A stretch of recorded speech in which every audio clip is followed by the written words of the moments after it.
Vamos a seguir profundizando en la relación que existe entre la aceleración y la velocidad. Una cosa que sobre la que debemos reflexionar es sobre la relación que hay entre ellos a nivel causal. Normalmente pensamos que debido a la definición, como lo expresamos esto matemáticamente, que el hecho de que haya un cambio en la velocidad es lo que hace que haya una aceleración. Pero causalmente lo que ocurre es lo contrario. Es el hecho de que haya algo que produzca esa aceleración lo que produce consecuentemente ese cambio en la velocidad. Es decir, la aceleración es primero y luego, como resultado de que esa aceleración existe, se produce ese cambio en la velocidad. Otra cosa es cómo matemáticamente expresamos eso. Lo solemos expresar así, pero podríamos expresarlo de esta otra forma. Podríamos expresar delta v igual a delta t por la aceleración. Y esto, que matemáticamente es lo mismo que esto otro, nos induciría a pensar que es el cambio en la velocidad. Este cambio en la velocidad es producido por el hecho de que hay una aceleración. Bueno, pues nosotros vamos a trabajar realmente con esta idea, ¿no? Con la idea de que la presencia de la aceleración es lo que produce el cambio en la velocidad y no al revés. Bueno, vamos a eliminar esta expresión, aunque es equivalente. Y para ello vamos a tratar una situación muy sencilla. Supongamos que tenemos una pelota que se está deslizando sin rodar en la dirección indicada aquí por esta flecha. Y nosotros queremos que siga deslizando en esta dirección sin producir ningún cambio más. Entonces, si queremos que deslice aquí, pero que deslice más rápido, si desliza más rápido en esta misma dirección sin cambiar nada más, es decir, no estoy cambiando el módulo, sino que solamente estoy cambiando, no estoy cambiando la dirección de esta velocidad, sino que solamente lo estoy haciendo más grande, o gráficamente al cabo de cierto tiempo me encuentro con que la velocidad es así. Esto sería un determinado tiempo y esto es t más el intervalo de tiempo que ha pasado, 1 segundo, 2 segundos, 3 segundos. Bueno, pues entonces tendría que producir una aceleración que esté dirigida en esta misma dirección, en la dirección de la velocidad. Porque de otra manera, el cambio que yo estoy viendo aquí en la velocidad no mantendría la dirección, sino que habría cambiado de dirección también. Es decir, si yo miro aquí el delta v que ha habido, si esto es v para este tiempo, vamos a llamar esto t1 si queremos, y todo esto de aquí lo llamamos t2. Si esta es la velocidad en este tiempo 1 y esta es la velocidad en este otro tiempo 2, el cambio que ha habido en la velocidad está dirigido, sería la resta de estos dos vectores, y por lo tanto está dirigido en esta misma dirección. Y eso ha ocurrido en un intervalo de tiempo, por lo tanto, delta v tendría también esta misma dirección, y por lo tanto, al multiplicarlo por un escalar no cambiaría, y lo que tendríamos sería que la aceleración que resultaría al hacer este cálculo, sería paralela a la velocidad. ¿De acuerdo?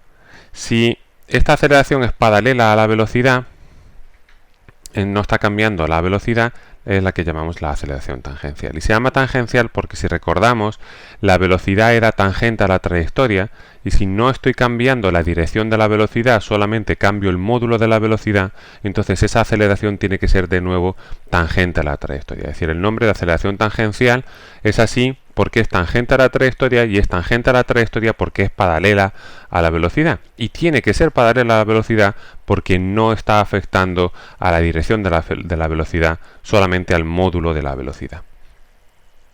¿De acuerdo? Bueno, pues una vez explicado eso, vamos a hablar de la otra aceleración posible. Bueno, si yo quiero distinguir entre una aceleración y otra, la aceleración que solamente cambia el módulo y la aceleración que solamente cambia la dirección, entonces esta nueva aceleración de la que yo hablo aquí no puede tener absolutamente nada que ver con la antigua aceleración. Es decir, la aceleración centrípeta no puede tener absolutamente nada que ver con la aceleración tangencial. Bueno, pues vamos a ver, no en esta construcción, sino en esta otra construcción, vamos a ver cómo es eso. Imaginemos que tenemos una aceleración, esta de aquí, ¿de acuerdo? Que está actuando sobre este cuerpo que está girando, describiendo la trayectoria dada por este círculo que tenemos. La velocidad que tendría en este punto, como sabemos es tangente a la trayectoria, vendría representada por este vector que tenemos aquí morado.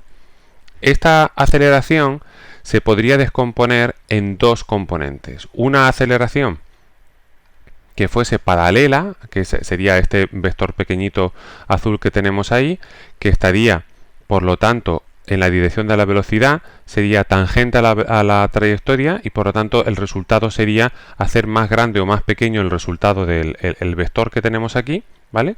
Porque es la aceleración la que produciría esa velocidad, ha tenido que haber esa aceleración para que haya ese cambio. Y habría que descomponerlo también en esta otra dirección. Y esto lo podemos ver quizá más claramente si trabajamos con estas direcciones, si las incluimos, ¿vale? Esta dirección, esta es la descomposición, incluso quizás si incluimos los ejes, ¿vale? Podemos ver cómo esta aceleración la estamos descomponiendo en las dos direcciones de referencia, en la dirección vertical y en la dirección horizontal de mi movimiento. ¿De acuerdo? En este caso, en realidad, el sistema de referencia que se suele tomar es con relación a la tangente de la trayectoria y a la perpendicular a la trayectoria, pero en este punto concreto nos va a servir precisamente la vertical y la horizontal. Bueno, entonces vemos cómo se podría descomponer en estas dos. La descomposición lo que te viene a decir, y esto es importante, es que esta aceleración que tendríamos aquí ya no tiene nada que ver con esta otra aceleración que tenemos aquí, ¿de acuerdo? No tiene nada que ver porque precisamente todo lo que tiene que ver de la aceleración en esta dirección ya ha sido proyectado, ha sido descompuesto en esta dirección, y todo lo que no tiene que ver ha sido precisamente proyectado en esta otra dirección. Es decir, esta dirección de aquí es la responsable de que aumente el módulo del vector velocidad, y esta de aquí tiene que hacer otra cosa, ¿vale? Esta de aquí aumenta el módulo de vector velocidad sin cambiar la dirección. Luego esta de aquí tiene que ser la responsable de todo lo demás, de que haya un cambio en la dirección. ¿De acuerdo? Bueno, pues entonces esta tiene que ser la otra parte de la aceleración, la que llamamos la aceleración centrípeta o aceleración normal. Precisamente ahora en el nombre podemos ver que tiene que ser así, ¿no? O sea, el porqué del nombre. La aceleración centrípeta se llama así porque, como podemos ver aquí, vamos a quitar ahora estas líneas, esa aceleración que no tiene nada que ver con la dirección paralela al movimiento, con la dirección paralela a la velocidad, está señalando todo el tiempo el centro del giro de la trayectoria, que es esto que tenemos aquí. Y eso es lo que significa centrípeta, dirigida hacia el centro del movimiento. Y se llama también normal porque es perpendicular a la velocidad, ¿de acuerdo? Es decir, centrípeta sería dirigida hacia el centro de la trayectoria, y normal porque es normal, que es otro nombre para perpendicular, a la tangente de la trayectoria, es decir, a la velocidad. ¿De acuerdo? Bueno, entonces, con esta aceleración tendría, vamos ahora a quitar esa aceleración total.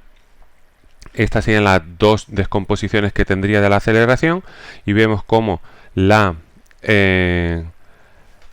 aceleración tangencial se va a encargar de aumentar el módulo del vector, mientras que la aceleración centrípeta solamente va a encargarse de hacer que esto precisamente gire, ¿de acuerdo? Es decir, que cambie la dirección del vector velocidad. Cuando cambio aquí el ángulo, evidentemente la dirección de la velocidad ahora no es la misma de la que había antes.